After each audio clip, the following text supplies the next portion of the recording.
Hola gente del Corps, aquí estamos en un nuevo videito de la biblioteca de Wise y vamos a tratar un tema súper interesante, nuevamente Marvel, pero sin duda muy relacionado al universo DC porque vamos a hablar acerca de uno de los personajes más interesantes que nos pudo mostrar la Casa de las Ideas, y no es otro que Sentry, el Vigía. Una suerte de remedio de Superman, pero que tiene un origen muy interesante y un uso que, a pesar de que tuvo pocos años, sin duda alguna sentó un precedente en lo que tiene que ver con los Supermanes que Marvel ha utilizado en algún momento. Así que, sin más preámbulos, vamos a hablar de él. ¿Qué les parece? Ojalá que les guste.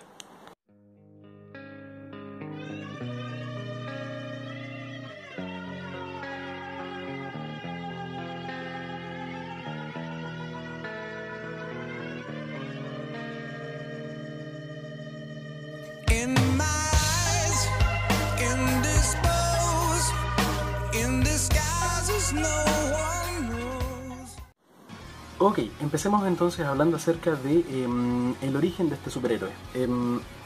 Por allá por el año 2000 fallecía Artie Russell, quien fue un dibujante de no mucho éxito, de una carrera no muy reconocida, que digamos, y su mujer encontró una caja con documentos, entre los cuales figuraba un documento en especial en donde habían varios bocetos de un personaje llamado el Vigía, Sentry en realidad.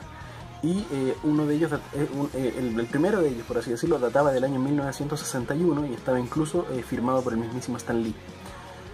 Esto entonces nos quiere decir de que es antes de la primera de las aventuras de los Cuatro Fantásticos en la Casa de las Ideas. Por lo tanto, podríamos decir que Sentry fue el primer personaje de Marvel de aquella añorada época, y simplemente volvía a la luz ahora con esta publicación de Paul Jenkins y Jay Lee.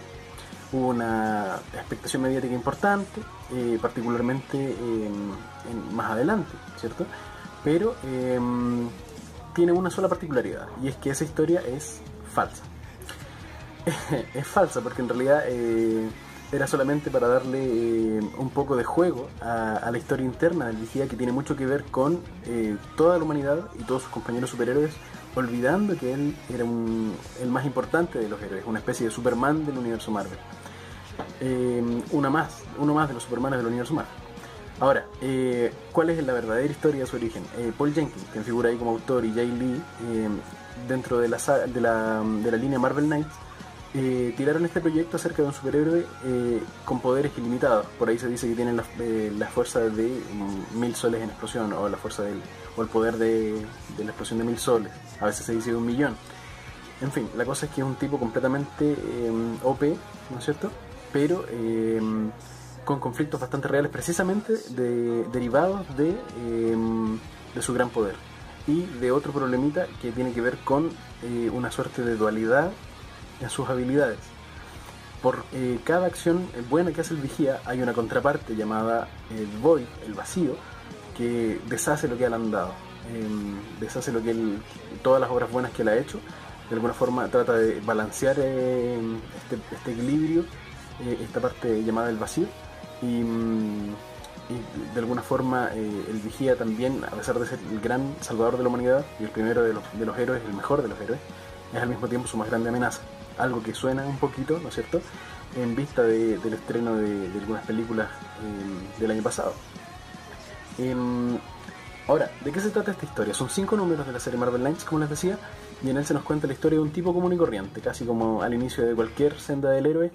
Un tipo llamado Robert Reynolds, que vive con su señora, tiene un perrito, y de a poco algo le empieza a llamar la atención. Sabe que hay algo que no cuaja, que no anda bien, y de a poco empieza a intentar recordar, como una suerte de déjà vu, que hay algo que viene, una amenaza que empieza a cada vez a tomar más cuerpo, y de a poco comienza a alucinar, piensa él, con algo que se llama el vacío, que le dice que viene, que vuelve, y que esta vez va a ser mucho más difícil que nunca.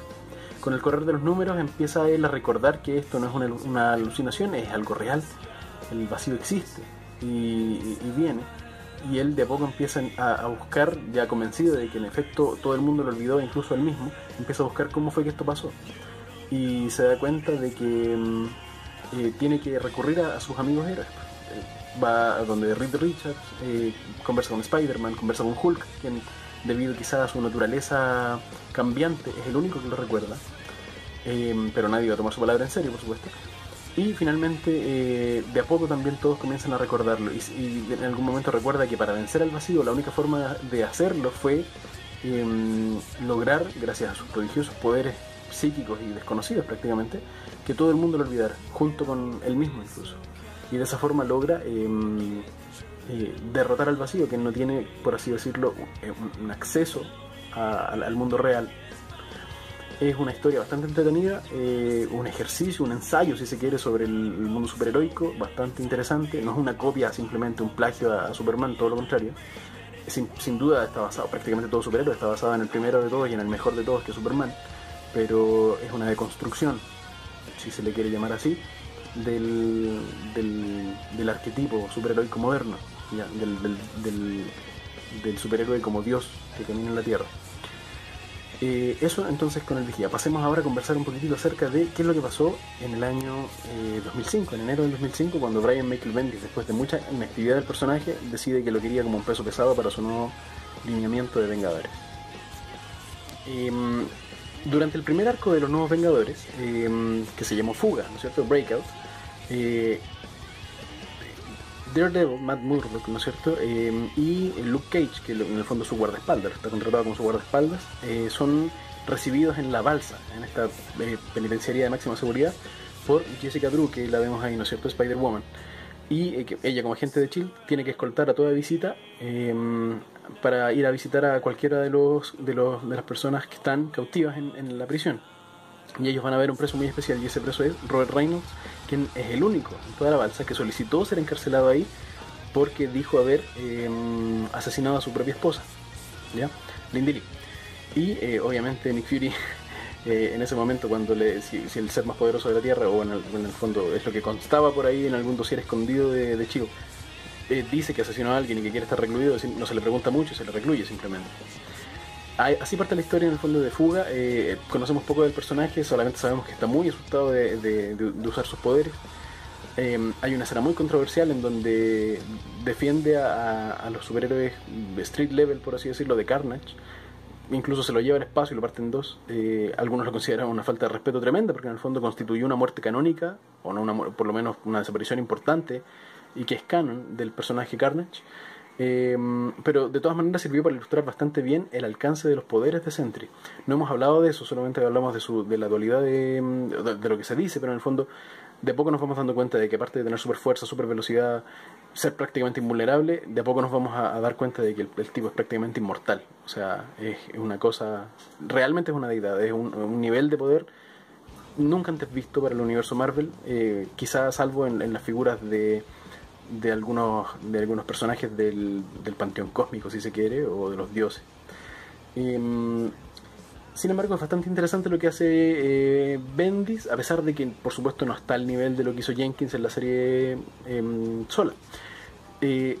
Puso un nuevo origen para el olvido del Vigía, hizo que Mastermind, el mutante, ¿no es cierto?, asistiera al general, que es como el némesis de Sentry, y ambos de alguna forma inducieran en él una especie de virus mental que lo llevara a asustarse de este vacío tanto que lo llevó a hacer que toda la humanidad olvidara quién fue, y que incluso él mismo olvidara de quién se trataba él, cuál era su verdadera identidad.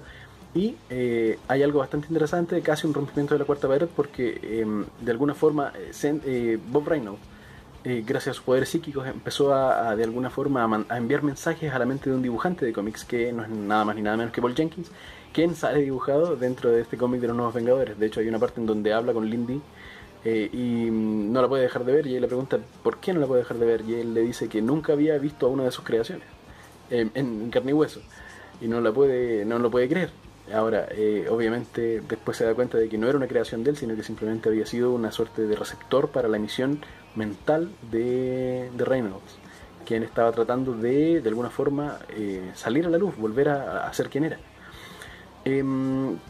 Este segundo arco, ¿no es cierto?, de los números 7 al 12 me parece, trataron acerca de su identidad y de cómo Bob recupera sus poderes de cómo Emma Frost, más la ayuda de todos los X-Men, todos los Vengadores, los Inhumanos, Shield, el Doctor Extraño, prácticamente casi todos los personajes del universo Marvel se unen para tratar de ayudarlo, porque el vacío, en el fondo, que es una suerte de proyección de su personalidad, los ataca y trata de bloquear esa ayuda.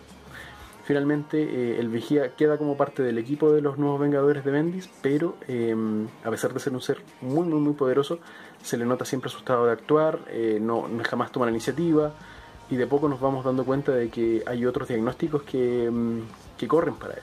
Su historia de origen, por ejemplo, de cómo él consiguió los poderes, no su historia de origen en el mundo real, sino que su biografía ficticia, nos cuenta de que el tipo era un adicto, y que buscando alguna droga nueva en su volada, en su angustia, llega hasta una fórmula que al final de cuentas era un tipo de suero de super soldado, pero con esteroides, prácticamente 1000 veces más fuerte.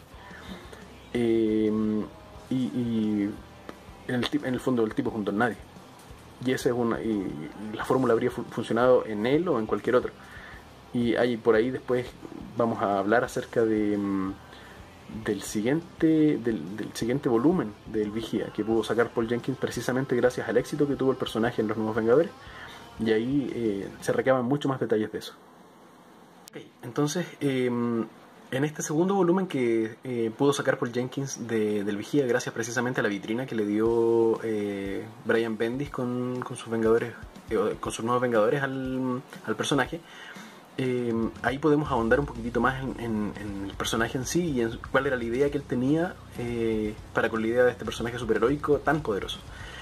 Y se nos muestran varias cosas en este volumen 2. A todo esto, así como ven ese BOME que está ahí a la izquierda, que es el primer volumen, Panini Comics también sacó en BOME el segundo volumen, y se llama El Vigía bajo la mirada atenta del reloj. Y es un juego de palabras entre reloj, clock en inglés, ¿no es cierto?, con su dispositivo, su inteligencia artificial que asiste a Sentry, que se llama Clock, pero es C-L-O-C. Y hay algo súper interesante que se nos muestra en este segundo volumen, y es que Clock corre un algoritmo diseñado precisamente por Bob, por Sentry en realidad, no por Bob, en que de alguna forma le va informando acerca de cuáles son las amenazas a nivel global que están ocurriendo. Así como cuando en Superman Returns, Superman sube a no sé qué parte de la atmósfera y aguza el oído para ver dónde hay problemas. De la misma forma, Sentry lo hace, pero de una manera mucho más centralizada y probablemente más confiable. Clock le va diciendo, no sé, descarrilamiento en Italia, van 23 muertos, probablemente muchos más heridos, maremoto en Japón, tal cosa, un volcán activo en Nueva Zelanda, 17 muertos y contando, tiempo estimado de llegada 20 segundos a su velocidad. Y esta yo creo que representa una de las partes más duras de cómo realmente tendría que vivir un superhombre abocado a ayudar a los demás, y necesariamente tendría que hacerlo. Si es que se va a dedicar de manera voluntaria a ayudar, tendría que hacerlo necesariamente mediante decidir quiénes mueren y quiénes no. Y Clock en el fondo se encarga a través de este algoritmo de decidir por él, pero a final de cuentas él es quien tiene que actuar y quien tiene que dejar de actuar en otras partes. En una parte él señala que nadie sabe lo que significa ser él, porque no tienen que decidir, simplemente porque no tienen la habilidad de decidir y por lo tanto no necesitan hacerlo. Pero él sí podría, a lo mejor, salvar a 200 personas en un lugar sacrificando a 100, o hacerlo al revés. Y por lo mismo esa decisión de alguna forma lo va afectando. Y también asistimos, por supuesto, a cómo trata de llevar su vida marital, siendo realmente dos personas a la vez. Por un lado, Bob Reynolds, que es un tipo normal, y Sentry. No es una transformación disponible 24/7 como la de Clark Kent y Superman, que en el fondo se saca la ropa y sigue siendo el mismo. De alguna forma el Vigía se transforma y deja de ser el Vigía cuando vuelve a ser Bob Reynolds. También una de las partes más interesantes, por supuesto, de este segundo volumen es las conversaciones con su psicólogo. Sabe que tiene un problema Bob, por lo tanto le paga a uno de los psicólogos más importantes que conoce para que lo asista y para tener conversaciones terapéuticas en las cuales van conversando acerca de qué es lo que significa para él todo este rollo superheroico, todo el estado de su matrimonio, lo que significa de repente ser tanto tiempo el vigía y dejar de ser tanto tiempo Bob, y el tiempo que eso le quita, por ejemplo. Y por supuesto también hablan del vacío. A medida que van dando la historia, nos vamos dando cuenta de que la personalidad de Bob está dividida en tres. Por una parte es Bob Reynolds, ¿no es cierto? El ser humano normal, aburrido, relativamente anodino, desconectado, que no pesca mucho, casi de otro mundo, desconectado de lo que está pasando. Que podría ser a lo mejor, quizá, no sé qué volada tenía ahí Jenkins, podría ser una representación del yo. Pero también está Sentry, que representa todo lo mejor, que en el fondo es como Superman, es un dios. Tiene por un lado tiene una personalidad totalmente altruista, desprendida, incorruptible, inmaculada, si se quiere. Es como el Superman de la Era Dorada. Y que vendría a lo mejor siendo una especie de super yo. Y también está por supuesto Void, que es el depositario de todo lo malo, de todo ese escondido, de todo lo oculto, ¿no es cierto? Que podría ser el ello. Quizás fue esa la volada de Paul Jenkins, la verdad no lo sé, pero resulta bastante interesante porque no se condice mucho con los diagnósticos que nos van soltando de a poco durante el primer volumen y durante los Nuevos Vengadores. Por ahí se nos dice que tiene esquizofrenia paranoide, por ahí se nos dice que tiene un trastorno ansioso, por ahí se nos suelta que tiene agorafobia, como por ejemplo en World War Hulk, que fue lo que utilizó Greg Pak para que obviamente el Sentry no fuera el primero que parara al Hulk, al Destructor de Mundos. Si no, se habría acabado el evento en 2 números, así que finalmente lo hace encerrarse en su casa, no querer actuar, lo deja como una especie de control freak que está muy aterrorizado de su propio poder y que no quiere por ningún motivo ir a enfrentar a Hulk porque la cantidad de energía que tiene que gastar va a ser tan grande que puede perder el control y eso no le aterroriza que pase. Y finalmente decide hacerlo, pero ya por supuesto en el último número, como una especie de cierre. Casi se podría decir que Sentry, utilizado en estos eventos, es un Deus Ex Machina hecho personaje. Ahora, por ahí estuve conversando con gente que sabe un poquito de psicología. Ñoño Lost, por ejemplo, es psicólogo clínico con mucha experiencia, mi mujer también lo es. Y me dicen que a lo mejor el diagnóstico que a lo mejor más se le acomoda a Sentry es el de un trastorno de identidad disociativo, lo que comúnmente se les conoce como trastorno de personalidades múltiples. Y del tipo de posesión. Hay varios, está el tipo de no posesión y el tipo de posesión. La forma de posesión es cuando esta segunda personalidad predominante se adueña de los momentos de una persona y es algo por supuesto incómodo, desagradable, no deseado. Lo hace pasar por situaciones que lo pueden avergonzar sin duda alguna y representan un gran deterioro en la calidad de vida de la persona que casi se hace llamar un huésped. Por supuesto también está el tema de las memorias disociativas. El Sentry no tiene los recuerdos que tiene el vacío y a su vez ninguno de los dos tiene muchas veces los recuerdos o acceso a los recuerdos que tiene Bob, a pesar de que el vacío es el que parece tener acceso a más memoria y conocimiento que todos los demás. También está el tema de la depresión, la ansiedad, también se explican con este trastorno de identidad disociativa. Así que probablemente ese sea el diagnóstico del vigía. Así que tenemos una persona que ya venía dañada y que después, producto de todo el poder que se devela en él gracias a esta fórmula, también sus problemas parecen ser que crecen y por supuesto su salud mental se potencia también, sus problemas de salud mental se hacen más grandes aún. Después de este segundo volumen, el personaje siguió siendo utilizado por Bendis, sobre todo en sus eventos. Por ejemplo, ya dijimos que en Guerra Mundial Hulk, Greg Pak lo utilizó en el fondo como para darle un cierre, para que hubiera alguien que pudiera vencer finalmente al Destructor de Mundos. En Invasión Secreta, sin embargo, planteó un desafío que Bendis, por supuesto, no logró sacar de buena forma, porque obviamente cualquier amenaza tenía que lidiar con este personaje superpoderoso y es difícil hacerlo. Y la forma que se le ocurrió a Bendis en el fondo fue que uno de los Super Skrulls, o en el fondo uno de estos Skrulls de casta guerrera, con muchas más habilidades, se convirtiera en el vacío y le hiciera creer a Bob que era el vacío y que todo esto, lo que estaba pasando, la invasión de la Tierra completa, era culpa de él. Y con eso el Sentry salía arrancando y volaba no sé cuántos planetas lejos y desaparecía del mapa y no volvió a aparecer en el evento hasta el final. Así que una pésima forma de deshacerse del héroe más poderoso. Bueno, después de eso, de todas maneras, terminando la Invasión Secreta, ¿no es cierto?, pierde su cargo Tony Stark como director de S.H.I.E.L.D., queda Norman Osborn a cargo lo reformula, lo hace llamar Hammer, ¿no es cierto? Y forma también sus Vengadores Oscuros, de los cuales Sentry es miembro. Vienen excelentes números por ahí, en ese sentido el autor de los Vengadores Oscuros es bastante más habiloso a la hora de contar un poco este personaje, muestra como todos los otros Vengadores, que en el fondo no lo son, ¿no es cierto? Son los Thunderbolts disfrazados. Le tienen incluso temor a Bob precisamente por su gran cantidad de poder y el potencial daño que les puede causar. Y todo viene a terminar en este evento que yo tengo aquí recopilado en un tomito grandote, que es Siege, el asedio de Asgard, ¿no es cierto? De alguna forma a Norman Osborn, de alguna forma digo yo, gracias a Loki en realidad, se le pone en la cabeza de que Asgard tiene que salir de la Tierra. Esa fue una movida magistral de Straczynski, de tirar a Asgard a la Tierra, al resucitar a Thor, y a Norman Osborn en un ataque, no sé, muy similar a lo que sería quizás la xenofobia de cierto personaje a cargo de Estados Unidos en este momento.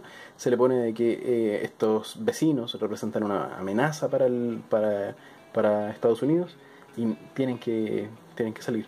Moviliza todo el ejército de Norteamérica, Vengadores por supuesto incluidos, a sus Vengadores, coloquialmente conocidos como Vengadores Oscuros, y van a destruir Asgard y hasta el último de los dioses asgardianos. Tiene buenos elementos este evento, yo diría que es de los mejorcitos que ha sacado Bendis, a pesar de que tiene solamente 4 números, porque en realidad no da para más, pero tiene muchos tie-in inútiles y eso sí, tiene ciertos elementos muy similares al shonen del anime, por ejemplo en crear, hacer que Sentry sea el malo de la película, quizás con un Void desbordado que logra finalmente imponerse por sobre las otras partes de la personalidad escindida del Sentry, y finalmente el Sentry es quien decide morir. Si no fuera por eso quizás no habría muerto. De hecho trató de suicidarse un par de veces arrojándose al sol y no lo logró, pero finalmente Thor es el protagonista de su muerte, y es también quien lleva su cadáver al sol para darle un sepulcro idóneo, si se quiere. Así que, bueno, espero que les haya gustado esta conversación acerca de un personaje bastante controversial. Como ya dijimos, no un plagio de Superman, sino que una deconstrucción de lo que significa un personaje superpoderoso para un universo quizá un poquito más acostumbrado a las sombras, a las tragedias, como lo es el universo Marvel, por lo menos desde cierta época en adelante. A diferencia quizá del universo DC, en donde estamos acostumbrados a este imposible moral, al símbolo que es Superman, que ya es más que una persona, sino que es más bien un concepto. No voy a hablar de lo que pasó más adelante con el personaje, quizás lo dejemos para un próximo video, pero espero que les haya gustado, que si tienen alguna duda o alguna sugerencia respecto a nuevos videos más adelante, como siempre me la pueden dejar a través de los comentarios en esta misma página, en el video de YouTube o en la página de Facebook. Un abrazo muy grande para todos ustedes y un saludo para mi sobrino, el Patata Man, Diego, de su tío comiquero, que lo quiere mucho. Así que eso, nos vemos luego. Que estén bien. Chao, chao.